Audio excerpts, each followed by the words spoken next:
이재명 대통령이 남아프리카 공화국에서 개최된 주요 20개국 G20 정상회의 일정에 들어갔습니다. 다자 무역 체제 기능 회복 등의 필요성을 강조하고 프랑스, 독일 정상과 양자회담도 열 예정입니다. 순방에 동행 중인 취재 기자를 연결해 자세한 내용을 알아보겠습니다. 강진원 기자. 네, 남아공 요하네스버그에 마련된 대통령실 프레스센터입니다.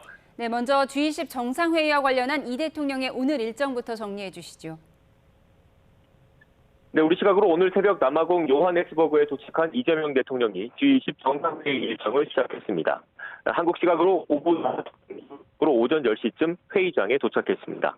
의장국인 남아공의 라마포사 대통령이 이 대통령을 비롯한 G20 회원국 정상들을 직접 맞았습니다. G20은 7개 선진국 모임은 G7과 중견국 협의체인 믹타, 그리고 브라질과 중국 등 신흥경제국 모임인 브릭스 국가가 참여한 국제경제협력 최상위 포럼으로 꼽히는데요. 아프리카에서 처음 개최된 이번 G20 정상회의 주제는 연대와 평등, 그리고 지속 가능성입니다. 이재명 대통령은 이틀에 걸쳐 진행되는 세 차례 세션에서 포용적이고 지속 가능한 성장을 위해 아프리카 등 개도국의 부채 취약성을 완화할 필요가 있다고 강조할 예정입니다. 다자 무역 체제의 기능 회복도 제안할 것으로 전망됩니다. 인공지능 같은 혁신 기술의 급속한 발전 혜택을 모두가 누릴 수 있도록 국제사회가 협력을 강화하고 실질적인 조치에 나서야 한다는 점 또한 언급할 거로 예상됩니다. 주최국인 남아공은 물론 아프리카에 대한 연대와 협력, 그리고 발전에 도움을 주겠다는 의지도 미칠 것으로 전망됩니다. 이런 가운데 이번 G20 정상회의에는 트럼프 미국 대통령과 시진핑 중국 국가주석, 그리고 푸틴 러시아 대통령은 참석하지 않았습니다. 네, 이재명 대통령은 프랑스, 독일 정상과 별도의 양자회담도 진행하죠.